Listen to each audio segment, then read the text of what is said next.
Back when I was lost in the New Age, I asked God if doing tarot card readings were wrong.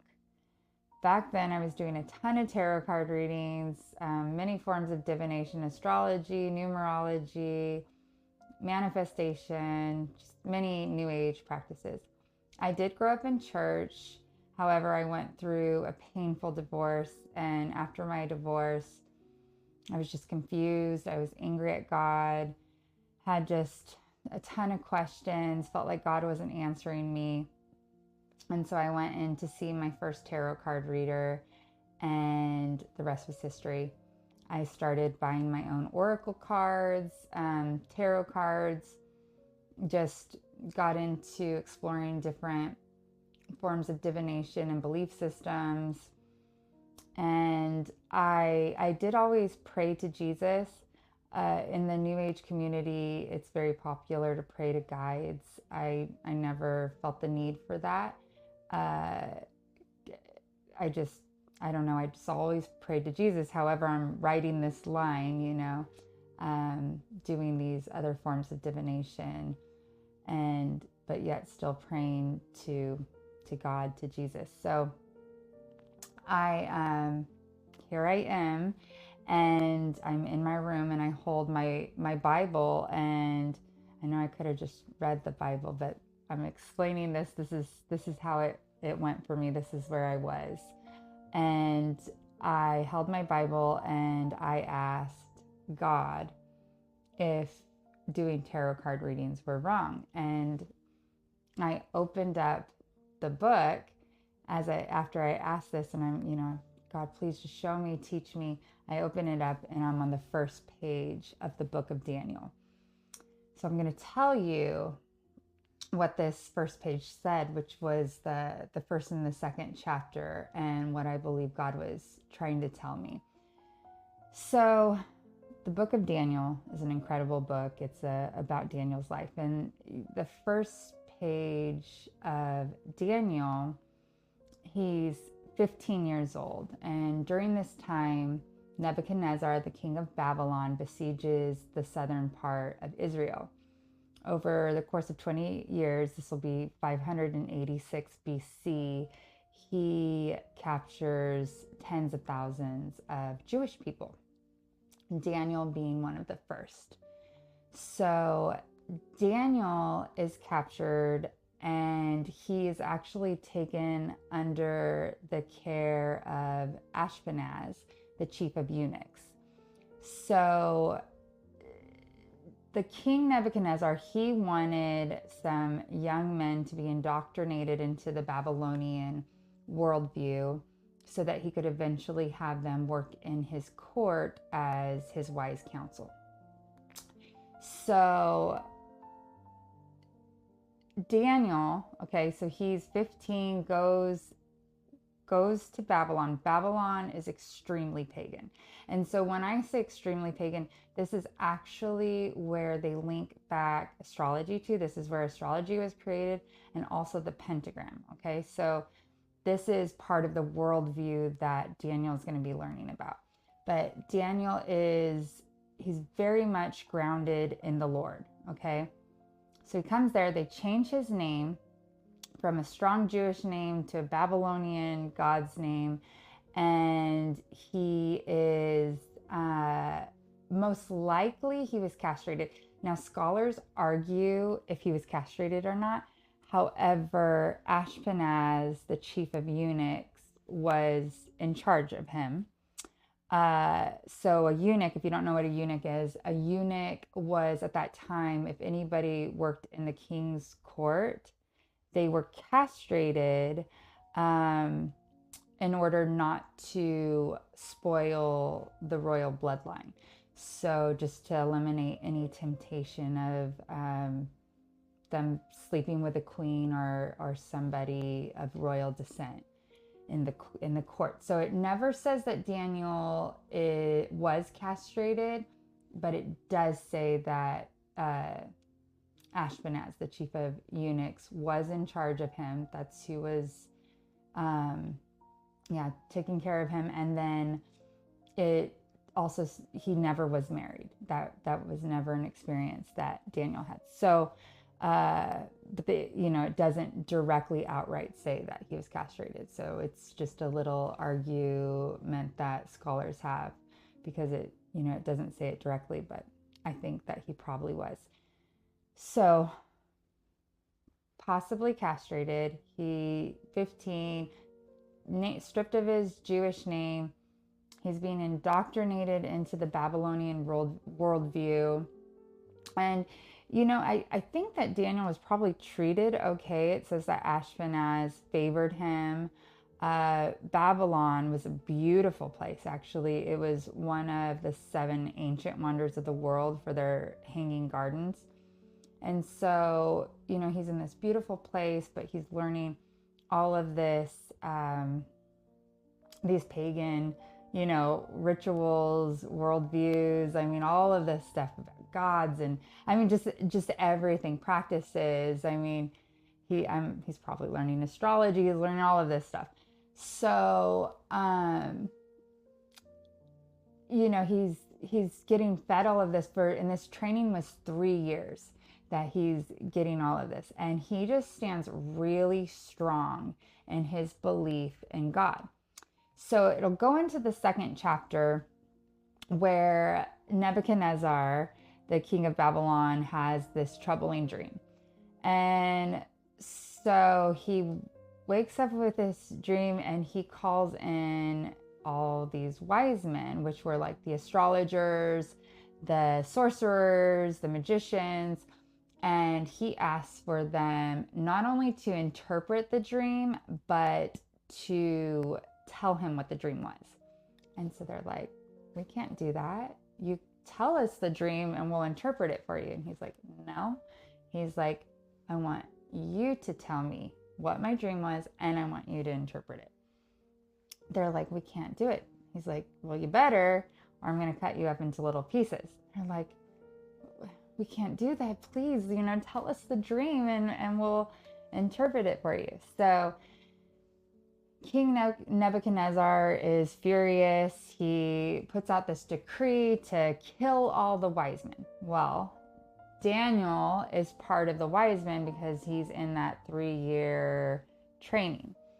So all of this is going down, and Daniel is asked if he can please go home tonight, pray to his God, the true God, the one God, and ask, what the dream was and for the interpretation. He's like, and then I'll come back tomorrow and I'll tell you.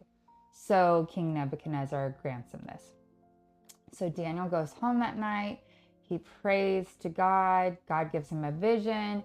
Then he's able the next day to interpret it for the king. And the king grants great favor over Daniel. He puts him in the king's court high up. Daniel gets to have his friends, have a special position. And he just, even King Nebuchadnezzar at the end of chapter 2, he even says, like, your God he acknowledges his God being the God, your God is above all gods, like this is, this is, he acknowledges God in that. So at the end of chapter 2. Okay. So this is what I read, right? And at the time, I will tell you, I didn't quite understand it.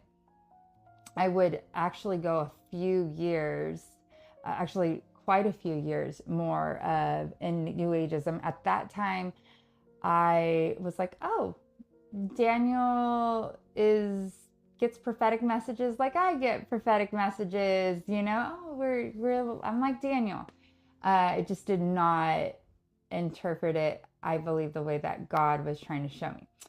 But then what ends up happening is the thing with tarot and all of these other forms of divination is it will be comforting for a moment. So say your heart is hurting, you're going through heartache or whatever, and you do a reading, you will get some true answers, okay?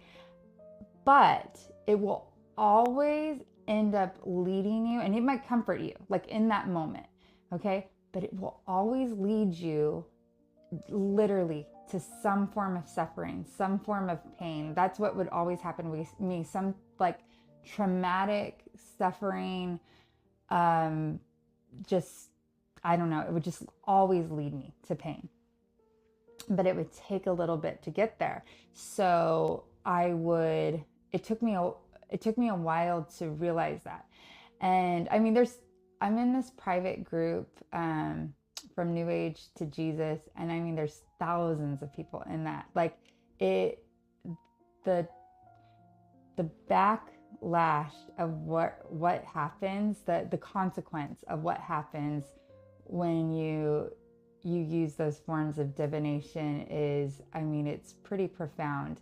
But it really does take a while to recognize, oh, wait, I keep being led to suffering. So finally, I have my come to Jesus moment, okay? And I'm done. Like, I'm like, okay, I surrender. And I end up turning my life to God, but now I need a new morning routine. I always have like a spiritual routine. Back then, part of my morning routine was doing a card reading. And so now I've traded out my tarot cards, and I'm getting into the Bible, but I don't even know where to start. So I'm holding my Bible one morning. I was like, hey, Lord, where should I start? And I didn't do it like I did back when I was into New Age, where I'm holding my book, but I did kind of just hold it, and it was like, just said a prayer. Okay, God, show me what you want me to read. I don't know where to start. And I opened the book up. There I am in the book of Daniel again. Okay, so here's what I got. Daniel, he stays grounded in the Lord in the entire book of Daniel. He stays grounded in the Lord. He would be in Babylon his entire life. So captured at 15, he writes the book of Daniel between the ages of 85 and 90 after the Persian Empire has taken over Babylon. And it's this book of his life, and God always shows favor over his life. But remember, in that first part of Daniel, the astrologers, the magicians, the sorcerers, they could not interpret what King Nebuchadnezzar's dream was. But Daniel could, okay? And the truth is, sometimes God won't give us the answers. And this is where a lot of us fall. We get hurt, we're suffering, and we want answers. Let me tell you, I know. And the practice is with God, we have to have faith. So sometimes God will talk to us.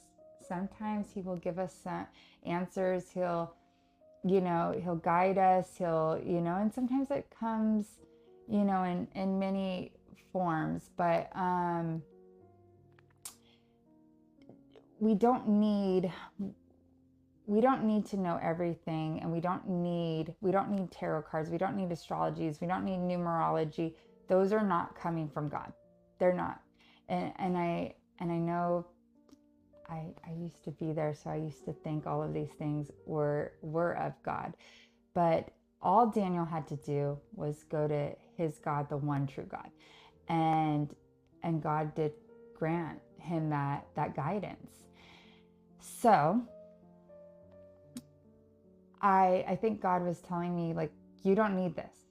You don't need this. You come to me and I'll help you. So I will tell you now, I have to practice sometimes faith, right? This has been this practice where before, when I would be sad and I'd want answers, and I would go to these other forms of divination that would only end in suffering eventually. I have to be okay and trusting that God's got me.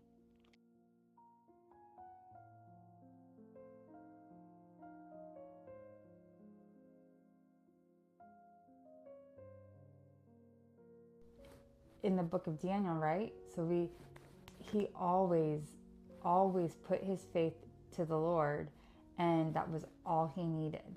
And then the Lord would give him what he needed. And I realized that I was playing God, and he was showing me the book of Daniel. This is how you need to be.